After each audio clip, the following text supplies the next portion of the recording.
I'm like a little bit trying to adjust my attitude.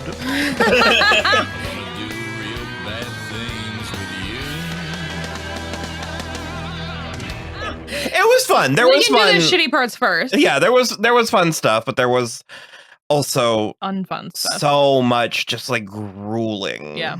And I mean, it's a little unfair on our part because we're quasi remembering things to come. Yeah. Also, our light burnt out, yeah, and we're not able to change it. But not at the moment. I guess Hot Shot. Sure. Y'all come on out. It's me, Crystal. I don't think there's anybody here. Could be. You brought. Could be. It ain't enough you polluted your whole family. Now you're bringing outsiders here. Polluted. Daddy, there ain't no time for this. You got to get rid of all the V, or they're gonna haul all y'all off to jail. This don't make no difference between me and you, boy. Well, don't you think you should?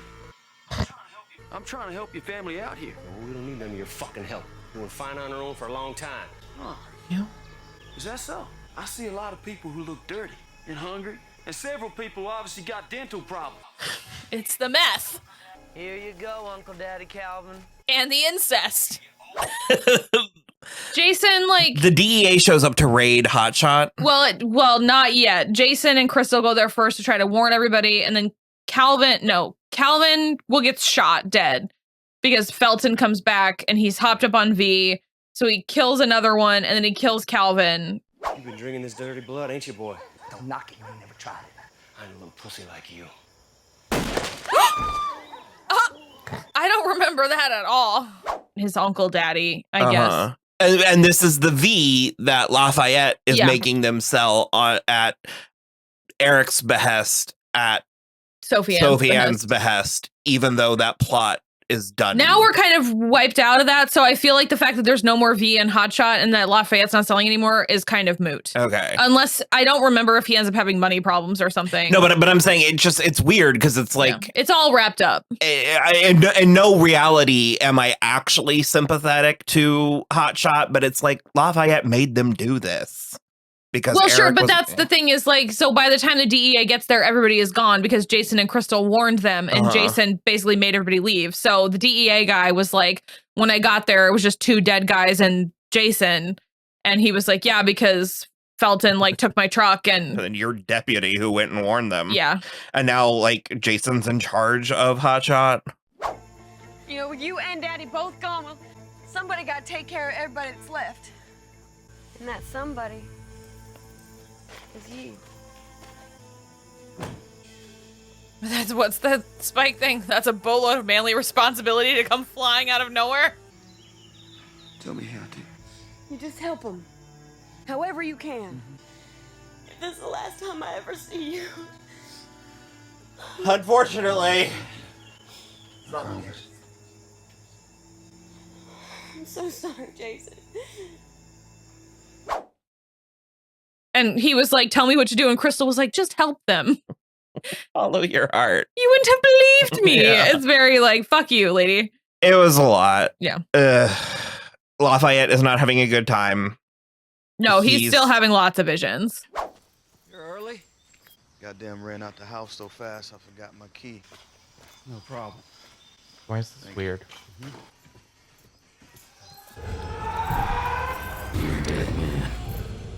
Lafayette's having a bad time. Although we don't know what the blood on Sam's hands was, unless maybe you're right, maybe it was the bull. Or he killed Ariel Kebbel and yeah. Is that what? I mean, I guess. Well, you even made the crack. I mean, I know you were joking, but you made the crack about Sam or about Lafayette seeing the truth. Yeah. Like lots of visions of like true stuff. But he was freaking out when he saw Renee. He saw Renee around choking out Arlene. If I can put up with Sam being an asshole again today, not after everything I've been through in the last 24 hours. I'm inside. This is hell. We're in hell.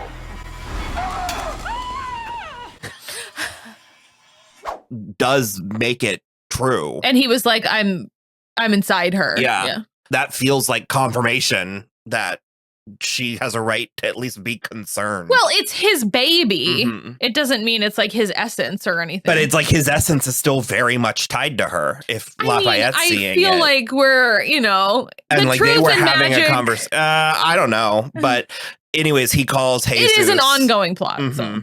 He calls Jesus and he shows up and sort of confesses that he's a brujo, a witch, which is a male witch. And Lafayette like kind of starts to freak out for half a second, but then takes it really well. When my dear Luca started teaching me magic, I was in a sweat lodge for 3 days, and the earth started talking to me literally with multiple faces. I said, don't make me feel better.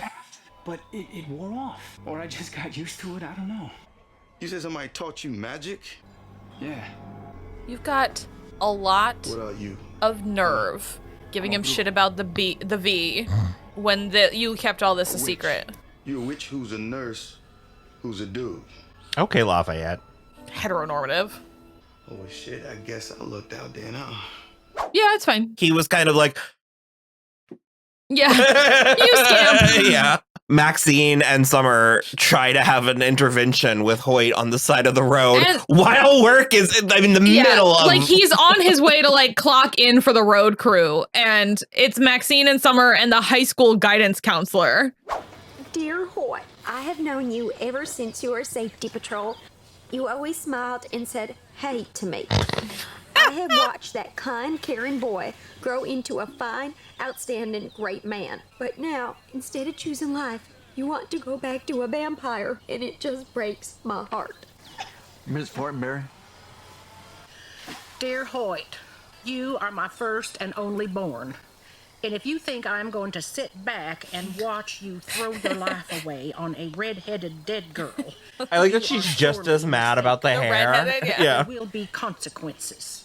Yeah, like what? I will not let you back in my house. I already left. I am your mother. You're a mean, prejudiced old control freak. Okay, let's just try. She is, though. Yeah. You're not even a real therapist. Everybody knows you got a bottle of Malibu rum in your desk, so shut up. Now look, I love Jessica. If you don't like it, you can't be a part of my life. Who apparently keeps a bottle of Malibu in his desk. That's some weak sauce. Sorry, just midday Malibu? Like warm Malibu?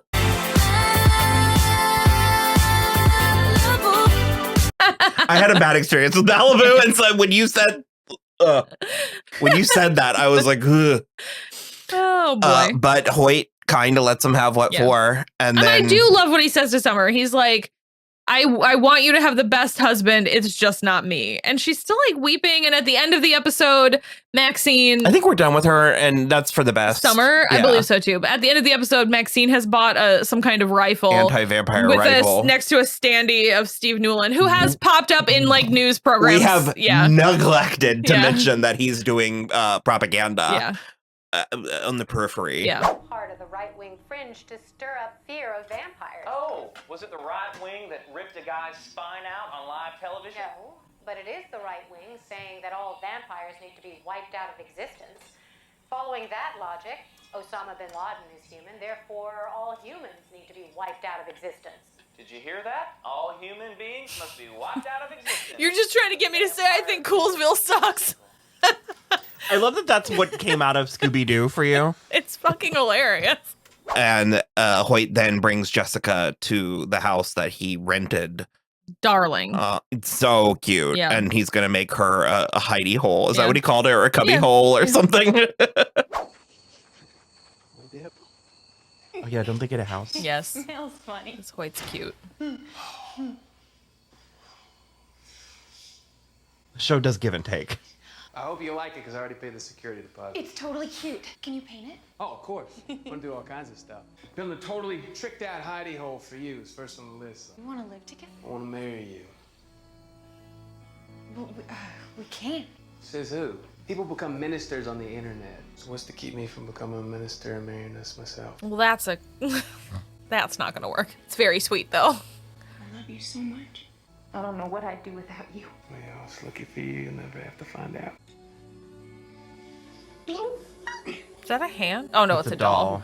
It's creepy. I don't remember what it does. It does something. Same. I love it. Hoyt and Jessica are doing a lot of heavy lifting for me in terms of goodwill towards continuing the show. Absolutely. Sam realizes that Tommy robbed him, and then he like just kind of like fucked up the house, the rental. Yeah, I don't know. We kind of blew our Tommy wad because we've already talked about it, and he's good for nothing. And he's good for that, but also the scene at the end where he like Sam's like chasing him, and he's like, "You threw me out like garbage," and I was like, "He fired you in a fit of pique."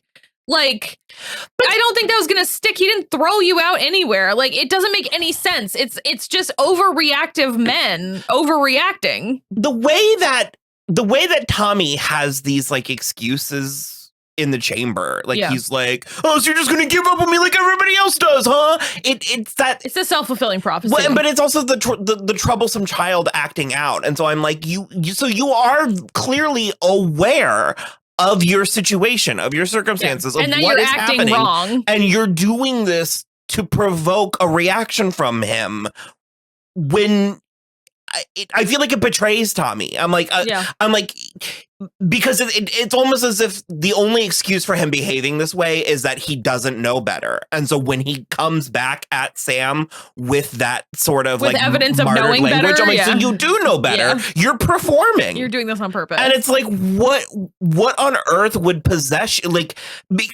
because it's like when a child is lashing out so that the parent will have to prove that they care about them. But I'm like, Sam has already demonstrated threefold. He gave you a job. He gave you a place to stay. He got you away from Jolie. He got you away from the dog fighting. He got you away from your good for nothing mother. He's feeding you. He's clothing you. He's helping you get ahead in life. And then we get the weird out of nowhere bombshell that Tommy can't read.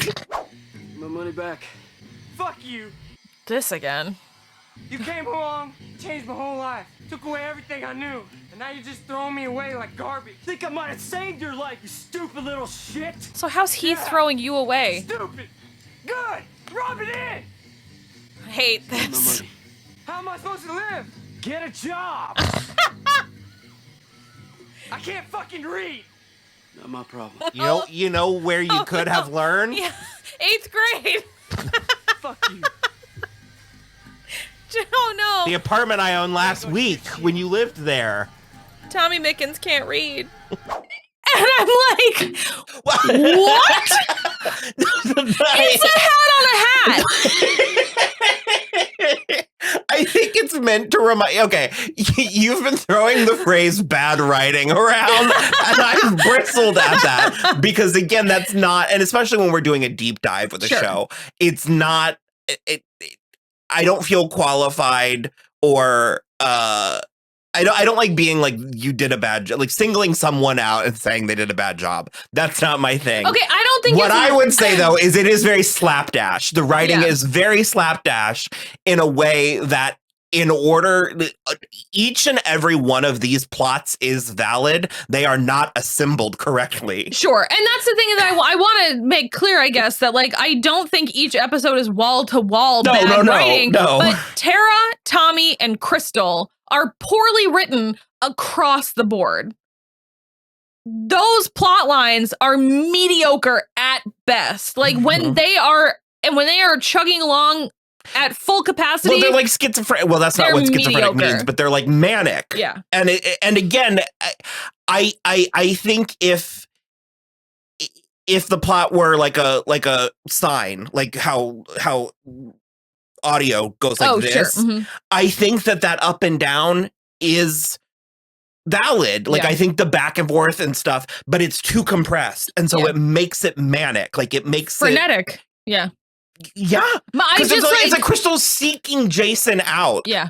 She's showing up soaking wet at his door and being like, I need help. Don't touch Fountain! And it's like, I agree that those two feelings can exist in your head simultaneously. No, but you're right. But you're presenting them to me in a frenzied... Yeah, you're totally right, because she's arriving there and being like, I got nowhere else to go. And then the moment anything else happens, she's like, don't touch me. It's too dangerous. I have to go marry my brother cousin. I have to go back home. Yeah. And it just...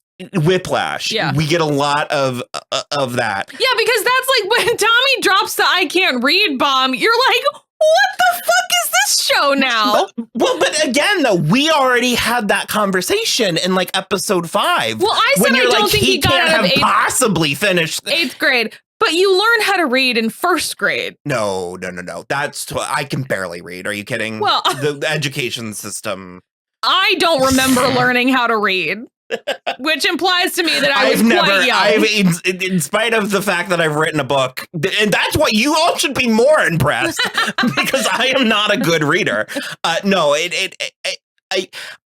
They drop it like it's supposed to be like it's supposed to give us sudden perspective to his plight. Because see, he's like, we've been pondering this the entire time. Yeah. So basically, Sam was like, just give me back my money. He like chases him off the road. He's like, just give me back my money. And he's like, how am I supposed to live? And Sam goes, get a job. What am I supposed to do? Yeah, get a job, obviously. And he just out of nowhere, I can't read. And I'm like, well, you've been being a busboy pretty easy.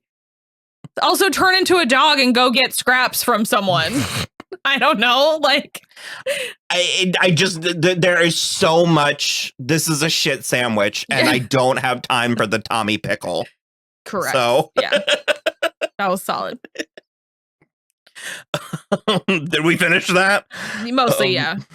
Tommy runs off. Sam lets him have the money and keep it. Well, no, yeah, he refuses to return Sam's money. Yeah.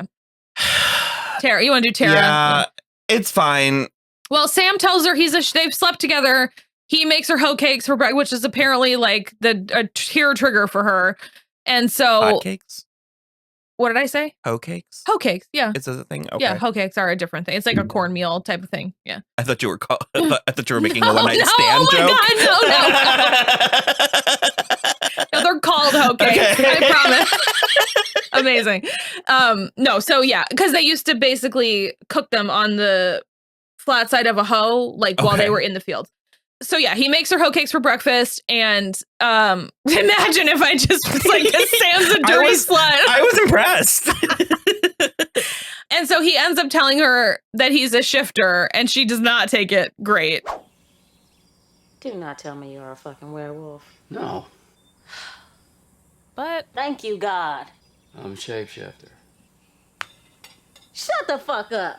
No, I'm not gonna shut the fuck up about it, Tara. It's what I am. It's who I am. Don't you think being a shapeshifter is something you should tell a person before you sleep with them? Maybe. If it is, I apologize. I cannot deal with non-humans right now. Too many bad things have happened to me because of supernatural stuff. And humans. Wish I could just reboot. Go back to her safe point.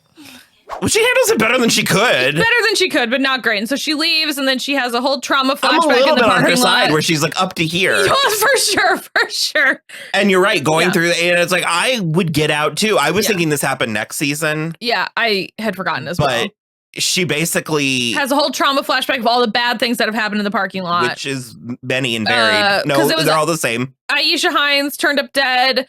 Eggs turned up dead, and then Franklin got shot and after he traumatized her too. So it was like a lot. Also, she met Franklin at the bar. So yeah, it was like a lot. And so then she goes away. She goes to see Letty Mae, and absolutely, what was she expecting? I don't know. Because if anything, Letty Mae surpassed my expectations. I feel like best case scenario, she's laid out on vodka on the sofa again. I was sort of like, she's fucking the Reverend. Yeah, and I was like. But not really, because he just spilled lemonade on his pants. I don't know. It was just so much better than it could have been that I would have been impressed. Okay, for sure. But then it's like all of the rhetoric that she's saying where she's like, I'm going to be a reverend's wife. And like, he loves me. He's leaving his wife and all this shit. And I'm just like, I don't think so. And actually, Tara, she starts to go in on her, but then doesn't. And then she's like, good luck, mama. Bye. Uh-huh. And so then would that were the 100%. Case. So she basically... cuts all her hair off. I belong to me. I don't belong to you. Cuts all her hair off into like actually a pretty cute little short do. I was going to say what can only be referred to as a do. A do, yeah. Well, she cuts all the braids off and then it's like her natural hair. It's really cute. I said it's a little bit of a lot, but like it's a good change. It's like, you got to do that kind of thing. And she did have actual good conversation with Sookie, which they've been desperate for this entire season. Yeah.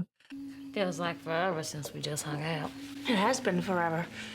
I've been such a bitch to you. And don't beat yourself up, not after everything you've been through. You're basically my sister. We shouldn't be mad at each other. Sookie loves her hair, and they sit down and have some sort of salad sandwiches, chicken or tuna, we can't decide. And yeah, they have like a really good talk. And then Tara leaves, drives past Merlotte's again, just like looks at it, and then it is in her rear view for the moment. The Russell stuff.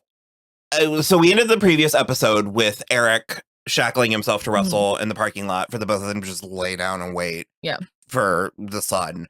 Bill feeds Sookie, so she wakes up and she's like, I'm gonna put an end to this. She goes outside, she frees Eric, and you pointed out that why didn't she just stab Russell, just stake him right there? Yeah.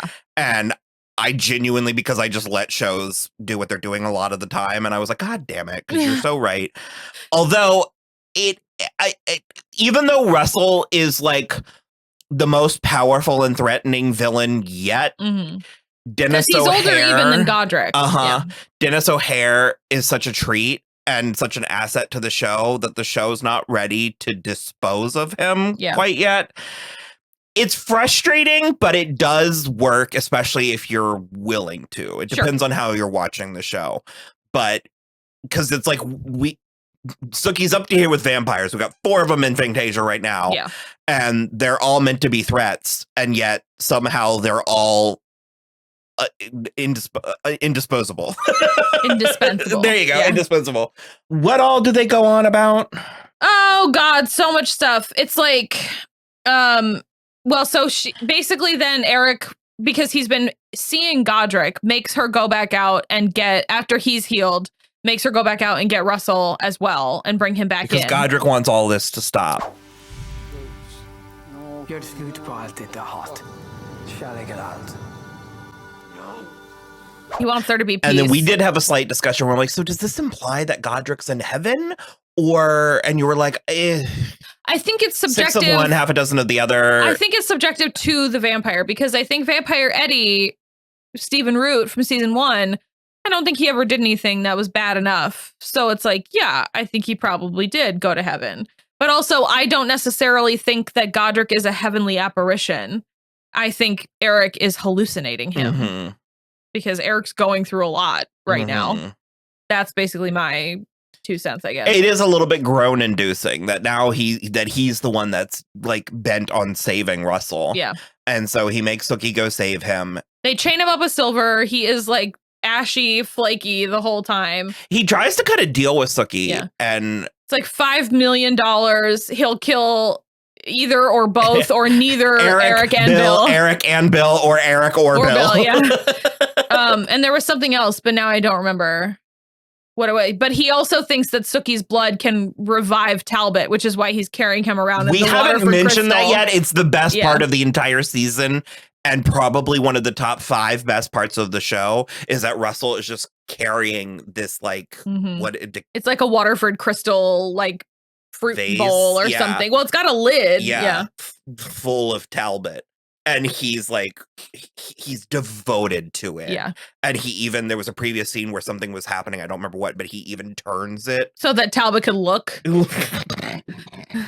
It's so good. Incredible. It was when the like AVL or whatever was like outside Fantasia, guarding them. Yeah. And Sookie then dumps Talbot down the garbage disposal, which I don't know. We argued a little bit in the episode because you were like, good. And it is a good moment in the show. And Sookie's like, kind of like, meh. I love how manic she is about it. I just wanted to see what Russell was going to pull off. I just sort of feel like he was going to mix Sookie's blood with Talbot's squishy remains. Something, and then just womp womp. I feel like something was going to happen, and I wanted to see what it was. It was going to be hellish to look at. You never watched that movie Color Out of Space, right? No, I'm aware. It's disgusting. Yeah, I thought about looking it up solely to see because you've told me. It's really tough. It's an interesting enough movie, but that part is revolting. It's like The Fly adjacent. It's worse than The Fly because The Fly came out in like the early 80s and it can't compare.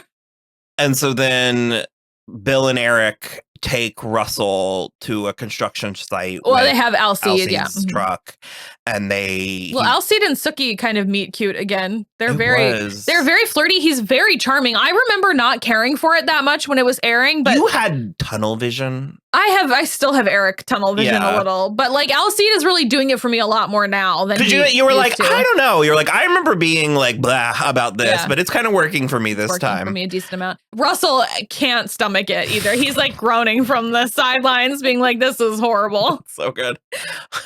But I literally was like, I forget how. It's just Bill and Sookie I don't like. I like Bill as a character, and I like when he's in cahoots with Eric, and he must have heard me because he immediately betrays Eric. Yeah. They do that.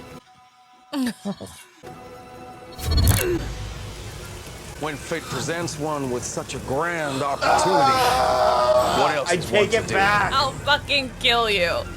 I take it back. I don't think it works though.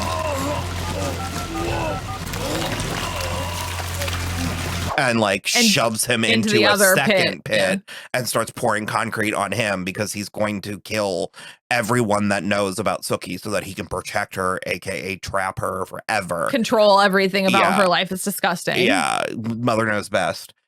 Up to and including Pam, which that's always a bridge too far for me. Because he gets Eric's phone and then mimics his voice somehow perfectly, and because he can't get rid of the Sookie. Can't get rid of that, but you can mimic Eric's Swedish lilt perfectly. I know Pam is devoted to Eric. I know that half of her plot this season was about that. So maybe that's why, but I'm also, part of me is sort of like, so many of these people are negotiable, are for sale. Like Pam, and especially if, let's just pretend Eric isn't a factor. Pam is so for sale. Yeah. And too many times people are just killing or trying to kill other people instead of negotiating with them. Yeah. And so Ruben, I guess, is Eric's assassin, and Pam dispatches him handily. And so she's fine, obviously. And Eric gets out of the pit. Before Sookie leaves the bar, she says, "I rescind my invitation to all vampires that are in this room to my house. Forget it." And so she gets home, she's sitting in a pretty dress, and Bill comes and she invites him back the fuck in, which for the drama of uninviting him again, it's pretty spectacular. But he sort of explains the whole thing. He's like, Russell's gone, Eric's gone too, and she is sort of distraught. She's like, why? She's trying so hard to hate Eric this whole season, and this episode in particular. And the second that Bill's like, I done away with Eric, she's pissed. Yeah. Basically, she's telling him that he needs to go, and she's not interested or whatever. And then Eric pops up. Good, you're here. Your truck out front. I love it when he wears a tracksuit. It's so good. And also he's wearing a tracksuit, which we mentioned in the episode One of too. your favorites. I love it when he's wearing a velour tracksuit. It's just so funny to me. So he's like, yeah, I bet he never told you that he was here to procure you for Sophie Ann. And basically Bill admits the whole thing, but my love for you is not about that. Ugh. But the death knell is that he knowingly let the rat trays beat her up. Yeah. So that he could feed her his blood specifically. So it's get away from her, you groomer. Yeah, it's gross. So I do love to, because she's predictably very upset and she kicks him out and he is hanging onto the doorway with his fingernails. Get out of my house. Please. Don't ever come here. Don't ever call me. Don't ever talk to me. His feet are off the ground. Who you are. Yeah. Sookie. And your love always, until I meet the true death. Okay, bye-bye. I rescind my invitation. I wish he went further. And I wish that it sort of... I really wanted him to zeet. I wish it yeeted him across the fucking graveyard for sure. But it doesn't. But he goes into the yard and he goes away. And then she tells Eric to get off her porch too. And he is very sincere when he's like, I'm very sorry that you're in this pain, but I thought you deserved to know. And then he leaves of his own accord. And then Sookie runs into the cemetery, and you thought she was going to Bill's house to re-apologize or what and get back together again. But it's actually Sophie Ann dressed in her widow's weeds, and she is expecting Sookie, and Bill is like, boo.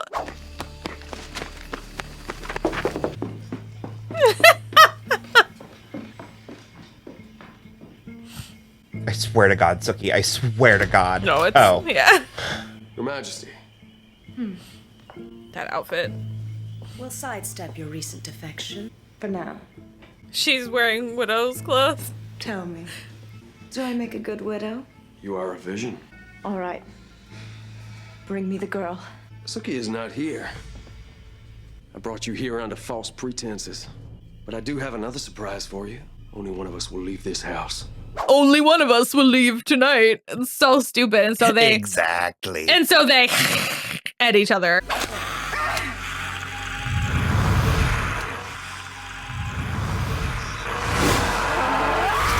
It's so corny. Yeah. It's cornier when Bill does it. But yeah, they like Matrix and it cuts. Yeah. And then it cuts to Sookie in the graveyard. And she's speaking to Gran at first. And then she's like, I feel so alone. I don't know what to do, blah, blah, blah. And then she sees Claudine. And then there's like a bunch of fairies and there are lights on and stuff. And then they sort of like light suck her into a wherever, the fairy realm, supposedly. So that is, I think, where we left off. Yeah. Pretty, I mean, a solid end to the season, I think. This season was backloaded. Yes. Yeah. The fun, interesting, worthwhile. Although, because I was going to be like, both Tommy and Crystal are way better in the beginning of the season. The more you get to know them, the worse they are. So there is sort of a like. I think the beginning of the season and the end of the season are great. And the middle, it's like it's a reverse bell curve. Yeah. Well, I have to imagine, given how we did this, that we'll be back for season 4 before too long. So we'll see. We'll see. I don't know. We managed to do this in like 3 weeks of time. Yeah. We're trying to figure out what our channel is. Yeah. And at the moment, we're sort of landing on what we want to do.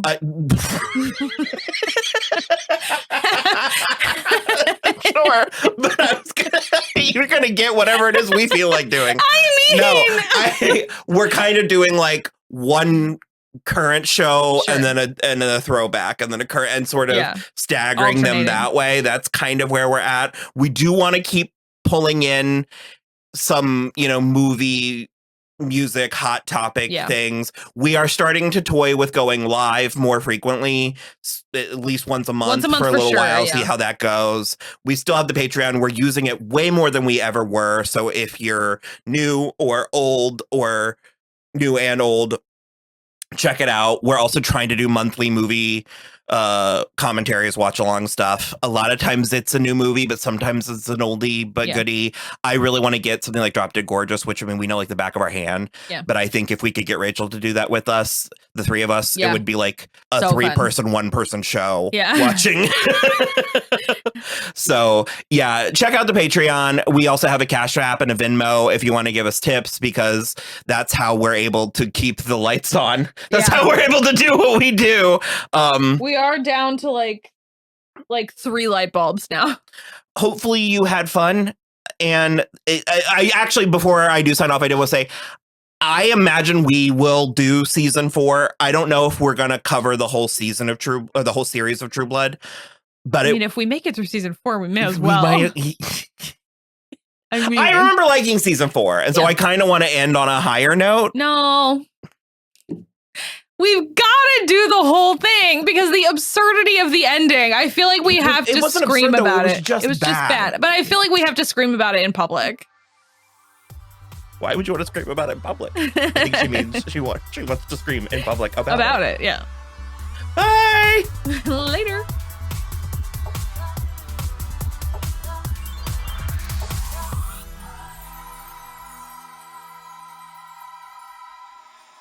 What if I just started doing all shows like this? I mean, if you're comfortable. This is so I'm watching this show.